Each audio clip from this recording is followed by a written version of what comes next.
الحمد لله الحمد لله نحمده ونستعينه ونستغفره ونؤمن به ونتوكل عليه ونعوذ بالله من شرور أنفسنا ومن سيئات أعمالنا من يهده الله فلا مضل له ومن يضلله فلا هادي له ونشهد أن لا إله إلا الله وحده لا شريك له ونشهد أن محمدا عبده ورسوله أما بعد أعوذ بالله من الشيطان الرجيم بسم الله الرحمن الرحيم يا أيها الناس اعبدوا ربكم الذي خلقكم والذين من قبلكم لعلكم تتقون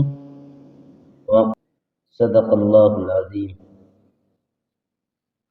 منہ دیکھ لیا آئینے میں پر داغ نہ دیکھا سینے میں، منہ دیکھ لیا آئینے میں پر داغ نہ دیکھا سینے میں، دل ایسا لگایا جینے میں مرنے کو مسلمان بھول گئے۔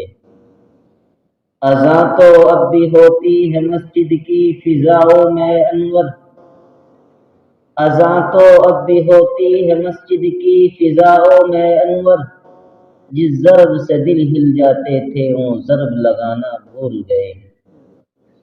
حضرات مکرم معزز مصلیان جامع مسجد، بزرگوں نوجوانوں، خطبے کے اندر قرآن مقدس کی دو آیت تلاوت کی۔ اللہ تبارک و تعالیٰ کی بارگاہ میں دعا گو ہوں کہ میرا مولا صحیح صحیح بات کہنے کی اور ہم سب کو اس پر عمل کی توفیق عطا فرمائے۔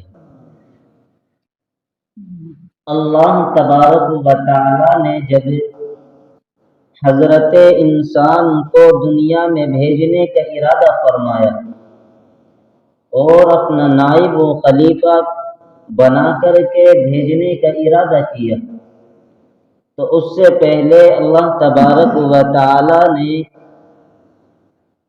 زمین کو پیدا فرمایا، آسمان کو پیدا فرمایا، گویا کہ انسان کی جتنی ضروریات کی چیزیں تھیں وہ تمام کی تمام اللہ تبارک و تعالی نے پیدا فرمائی۔ پھر اللہ تبارک و تعالی نے حضرت آدم علیہ السلام کو دنیا کے اندر مبعوث فرمایا۔ حضرت آدم علیہ السلام نے جب دنیا میں آئے، اللہ رب العزت نے ان کی اولاد سے اس دنیا کو بنایا اور بسایا۔ اب یہ سلسلہ چلتا رہا، اللہ کے برگزیدہ بندے آتے، قوم کو اندھیرے سے نکال کر روشنی کا راستہ دکھاتے اور پھر چلے جاتے۔ جب اللہ کے پیغمبر، اللہ کے برگزیدہ بندے چلے جاتے تو پھر قوموں کے اندر جہالت اور بیموری پیدا ہو جاتی، پھر وہ لوگ اللہ تعالیٰ کے حکموں کو توڑنا شروع کر دیتے۔ اب جب وہ اللہ کے حکموں کو نہیں مانتے، اللہ پھر اپنے پیغمبر بھیجتا تاکہ لوگوں کو گمراہی کی دلدل میں پھنسی ہوئی انسانیت کو راہ راست پہ لے کر کے آئیں۔ لیکن جس قوم نے اللہ کے پیغمبر کی بات کو تسلیم کیا، اللہ کے حکم کو مانا، تو اللہ نے ان کو سر بلند کر دیا، اور جس قوم نے اللہ کے پیغمبر کی بات کو تسلیم نہیں کیا، اللہ کے پیغمبر کی بات کو نہیں مانا، اللہ کے فرمان کو نہیں سنا، ہٹ درمی پہ اتر آئے اور خواہشات نفس کی اتباع کرنے لگے، تو پھر اللہ تبارک و تعالی نے ان کو تباہ و برباد کر دیا۔ حضرت آدم علیہ السلام سے لے کر کے حضرت عیسیٰ علیہ السلام تک اللہ کے پیغمبر دنیا میں آئے۔ جیسے ہی حضرت عیسیٰ علیہ السلام کو اللہ تبارک و تعالی نے اپنے پاس بلا لیا، حضرت عیسیٰ علیہ السلام اور اللہ کے پیغمبر محمد عربی صلی اللہ علیہ وسلم کا جو درمیانی فاصلہ ہے اس کے اندر پھر جہالت طاری ہو گئی، لوگ بتوں کی پوجا کرنے لگے اور علم سے ناآشنا ہو گئے، اندھیروں کے اندر اپنی زندگی بسر کرنے لگے۔ جہالت ان لوگوں پر اتنی طاری ہو گئی کہ ماں بہنوں کی عزتوں کو تار تار کرنے لگے، ایک دوسرے کے خون کے پیاسے ہونے لگے، غریبوں کو ستانے جانے لگا، کمزوروں پر ظلم کیا جانے لگا۔ عرب کا وہ صحرا جو بیابان تھا جہاں پانی نام کی کوئی چیز نہیں تھی، ایسی وادی تڑپ اور مچل اٹھی۔ اے اللہ اپنا کوئی برگزیدہ بندہ بھیج دے جن تمام انسانیت کو راہ راست پر لے کر کے آئے، جو آج ایک دوسرے کے خون کے پیاسے بن چکے ہیں، ان کو صحیح راستہ دکھائے۔ چنانچہ اللہ تبارک و تعالیٰ نے اس پرفتن ماحول میں کملی والے مصطفیٰ محمد عربی صلی اللہ علیہ وسلم کو جزیرۃ العرب کے اندر مبعوث فرمایا، اور آپ نے پھر اللہ تبارک و تعالیٰ کی توحید کا اعلان کیا۔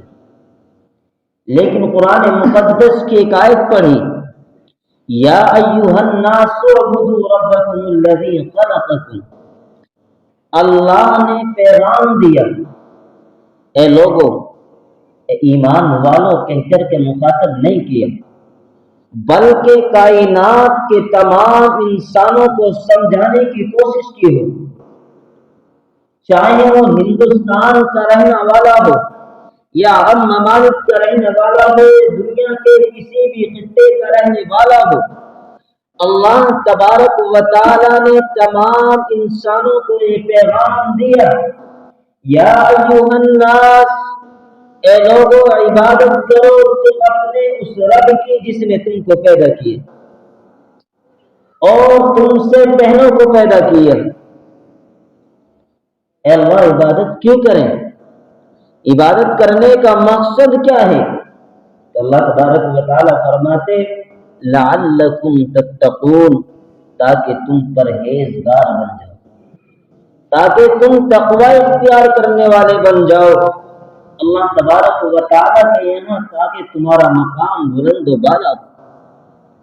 لیکن جب بھی اللہ کے برگزیدے بندوں نے اپنی قوم کو اللہ کی طرف بلایا، تم قوموں نے اللہ کے برگزیدہ بندوں پر ظلم کی انتہا کر دی۔ کسی پیغمبر پر پتھروں کی بارش کی جاتی، کسی کو آرے کے ذریعے سے چیر دیا جاتا، کسی کو سولی پر لٹکا دیا جاتا، کسی کو دہتے ہوئے کوئلوں پر جلا دیا جاتا۔ اتنے بڑے ظلم و بربریت کے باوجود اللہ تبارک و تعالیٰ نے سب کچھ برداشت کیا، لیکن اللہ تبارک و تعالیٰ اس بات کو برداشت نہیں کر سکتے اللہ کے دین کو مٹا دیا جائے۔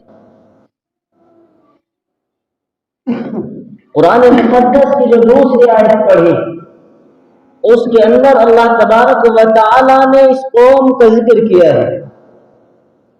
جو لفظ قرآن کریم کے اندر آیا ہے اس سے مراد کنویں والی قوم ہے۔ ان کے اندر اللہ تبارک و تعالیٰ نے اپنا ایک برگزیدہ بندہ اللہ کے پیغمبر حضرت حنظلہ بن صفوان رضی اللہ تعالی عنہ کو بھیجا۔ جب وہ قوم حد سے تجاوز کر گئی، اللہ کے ساتھ دوسرے معبودوں کو شریک کرنے لگی، اب اللہ کے پیغمبر آئے، قوم کو بلایا، قوم کو دعوت دی، اے قوم کے لوگوں لا الہ الا اللہ پڑھ لو کامیاب ہو جاؤ گے۔ لیکن قوم کے لوگوں نے نہیں مانا، کئی سو سال تک اپنی قوم کو برابر دعوت دیتے رہے، اللہ کی طرف بلاتے رہے، اے لوگوں اس پیشانی کو غیروں کے سامنے نہ جھکاؤ بلکہ اللہ کے در پہ جھکاؤ جس اللہ نے تم کو پیدا کیا۔ کئی سو سال کے بعد ایک پانی کی مشکیں بھرنے والے غلام نے ان کے ہاتھ پر کلمہ پڑھا۔ اب جب پیغمبر دعوت اللہ، اللہ کے توحید کے پیغام کو لے کر کے آگے بڑھ رہے ہیں۔ اب قوم کے لوگ ان سے پریشان ہونے لگے کہ تو ماننے کے لیے تیار نہیں ہیں۔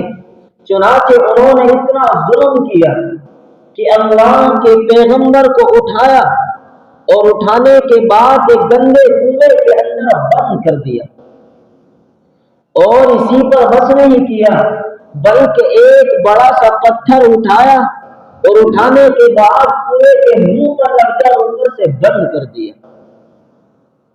اب اللہ کا پیغمبر اس کنویں کے اندر بند ہے۔ کئی روز گزر گئے۔ اب قوم کے لوگوں نے سوچا کہ شاید اب ان کا دماغ ٹھکانے پر آ گیا ہوگا، ہماری بات کو مان لیں گے، چلو اپنی قوم کے آدمی ہیں ان کو نکال لیتے ہیں۔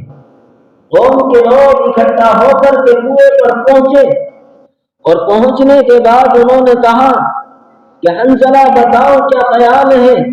حضرت حنظلہ علیہ السلام نے کہا کہ قوم کے لوگوں، میرا بھی وہی پیغام ہے، لا الہ الا اللہ کو پڑھ لو، کامیاب ہو جاؤ۔ حنظلہ باز نہیں آؤ گے۔ حضرت حنظلہ کو انہوں نے کنویں سے نہیں نکالا، اس پتھر کو جو کا تو اس کے منہ پہ رہنے دیا۔ جب اس غلام کو پتہ چلا جو ایمان لا چکا تھا، اللہ کے پیغمبر کی بات کو سن چکا تھا، وہ آیا اور ایک سوراخ میں حضرت حنظلہ بن صفوان سے کہا، اے اللہ کے پیغمبر بتاؤ میرے لیے کیا حکم ہے، میں کیا کر سکتا ہوں؟ تو اللہ کے پیغمبر نے جو اس کنویں کے اندر سے کئی دن تک صعوبتیں برداشت کر رہا تھا، بھوک پیاس کی شدت کو برداشت کیا، اس کنویں کے اندر کھڑے ہو کر کے یہ کہا کہ میرے امتی، لا الہ الا اللہ نہ چھوڑنا، اللہ کا در نہ چھوڑنا، اللہ کا دروازہ نہ چھوڑنا۔ اب امتی چلا گیا۔ دوسرے دن پھر آیا کہ حضرت حنظلہ میرے لیے کیا حکم ہے، فرمائیے۔ انہوں نے پھر وہی پیغام سنایا کہ اللہ کے در کو نہیں چھوڑنا، اللہ کے دروازے کو نہیں چھوڑنا۔ اور پھر قوم کے لوگ اکٹھا ہو کر کے آئے کہ چلو اب دیکھتے ہیں کہ شاید اب ان کا دماغ ٹھکانے پر آ گیا ہو۔ اگر کہا حنظلہ بتاؤ کیا خیال ہے؟ حضرت حنظلہ رضی اللہ تعالیٰ نے کہا، قولوا لا الہ الا اللہ تفلحون، اے قوم کے لوگ ایک اللہ کا کلمہ پڑھو، کامیاب ہو جاؤ گے۔ اب ان ظالموں نے یہ الفاظ ان کی زبان مبارک سے سننے تھے، غصے میں تلک ملک ہو گئے، اور انہوں نے اس کنویں کے اندر گندگی ڈالنا شروع کر دی، مٹی ڈالنا شروع کر دی۔ اللہ کا پیغمبر کنویں کے اندر ہے اور گندگی اور مٹی ڈالی جا رہی ہے۔ حضرت حنظلہ رضی اللہ تعالی عنہ کو اتنا دبایا گیا کہ ان کے پیر جو ہیں وہ زمین کے اندر دب چکے ہیں۔ پھر پوچھتے ہیں حنظلہ بتاؤ کیا خیال ہے؟ اس وقت بھی کہا کہ قوم کے لوگوں میرا پیغام وہی ہے، لا الہ الا اللہ۔ اب قوم کے لوگوں نے اور زیادہ مٹی اور گندگی اٹھا کر کے اس کنویں کے اندر ڈالنا شروع کر دیا، اور اللہ کے پیغمبر کو کنویں کے اندر زندہ درگور کر دیا۔ اب اللہ کی رحمت کو جوش آیا، اللہ کو جلال آیا کہ اے جبرائیل جا، جس قوم نے میرے پیغمبر کو لا الہ الا اللہ کہنے کے جرم میں میرے دین کو مٹانے کی کوشش کی ہے، جا ان لوگوں کو صفائے ہستی سے مٹا دے۔ جن لوگوں نے اللہ کے دین کو مٹانے کی کوشش کی، اللہ نے اب سے پہلے بھی ان قوموں کو ہلاک و برباد کیا ہے، اور قیامت کی صبح تک اگر کوئی اللہ کے دین کو مٹانے کی کوشش کرے گا تو اللہ اس بات پر قادر ہے کہ اس کو زمین دوز کر دے۔ اللہ چاہے موسلادھار بارش برسا کر کے اس کو غرق و تباہ و برباد کر دے، اگر چاہے آسمان سے آگ کے شعلے بھڑکا کر کے اس کو جلا کر کے خاک استر کر دے۔ لیکن ہم سب نے اقرار کیا ہے لا الہ الا اللہ محمد رسول اللہ۔ لیکن وہاں لا الہ الا اللہ کے نہ ماننے والے تھے، اور یہاں پر لا الہ الا اللہ کے ماننے والے تھے۔ وہ تو اصل مجرم تھے، ان سے بڑے مجرم ہم بن بیٹھے۔ ہم سمجھتے ہیں دین کو، ہمیں معلوم ہے دنیا میں آنے کا مقصد، لیکن اس کے باوجود ہم دین سے بے رغبتی اختیار کر چکے ہیں۔ میرے اور آپ تک دین کو پہنچانے کے لیے محمد عربی صلی اللہ علیہ وسلم نے کیا تکلیفیں برداشت نہیں کی، لیکن آج ہم دنیا کی محبت میں ایسے غرق ہو گئے، ایسے غرق ہوئے کہ اپنے خالق و مالک کو بھول بیٹھے۔ جو مالک بار بار یاد دلاتا ہے لوگوں تم میری عبادت کرو، جو مانگنا ہے مجھ سے مانگو، غیر کے در پہ جانے کی کوشش نہ کرو، دینے والا میں ہوں، اس دنیا کے سامنے ہاتھ پھیلانے کی کوشش نہ کرو۔ دنیا والے اپنے در سے دھنکار سکتے ہیں، اپنے گھر سے پھٹکار سکتے ہیں، اپنے دروازے سے آپ کو للکار سکتے ہیں، اگر کوئی عطا کرنے والا ہے تو میں ہوں۔ کوئی عطا کرنے والی ذات ہے تو رب کائنات کی ذات ہے، جس نے انسان کو پیدا کرنے سے پہلے اس کے رہنے کا انتظام کیا، زمین کو بنایا، آسمان کو بنایا، سیاروں کو بنایا، سورج کو بنایا، چاند کو بنایا، یہ تمام کی تمام چیزیں انسان کی خدمت میں لگی ہوئی۔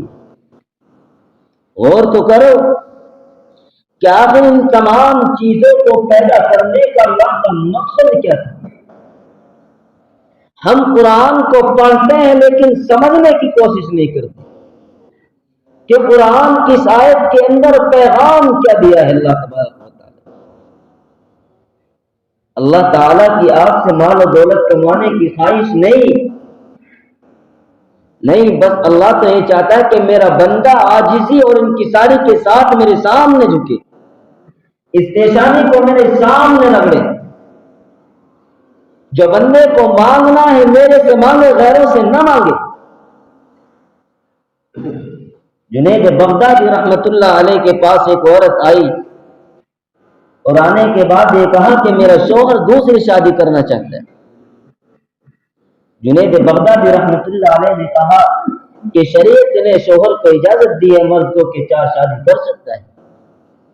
تو اس عورت نے کہا کہ شریعت کے اندر اگر چہرہ کھول کر کے غیر محرم کو دکھانے کی اجازت ہوتی تو میرے حسن کا یہ عالم ہے کہ میں آپ کو چہرہ دکھاتی آپ گوارا نہیں کر سکتے، آپ نہیں کہہ سکتے کہ میں دوسری شادی کروں۔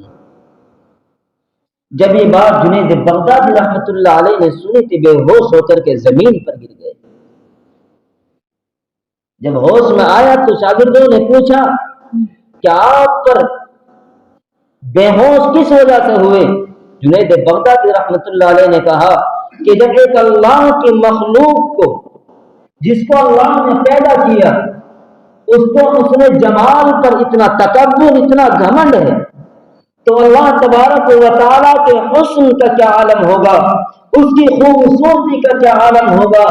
لیکن جب اس کے حسن کا یہ عالم ہے اور پھر بھی ہم اس کے سامنے نہ جھکے تو اللہ تبارک و تعالیٰ کیسے گوارا کر سکتا ہے کہ میرا بندہ دوسرے سے جا کر کے مانگے، دوسرے کے سامنے جا کر کے اپنی پیشانی کو رگڑے، غیروں کے سامنے ہاتھ پھیلا کر منتیں اور سماجتیں کرے؟ یہ اللہ کب گوارا کر سکتا ہے؟ جو کہتا ہے مانگ میرے سے جو مانگنا ہے، عبادت میری کر پھر مانگ میرے سے، میں دوں گا عطا کروں گا۔ لیکن آج ہماری کمی ہے کہ ہم مانگنا بھول گئے، ہم نے چھوڑ دیا مانگنا۔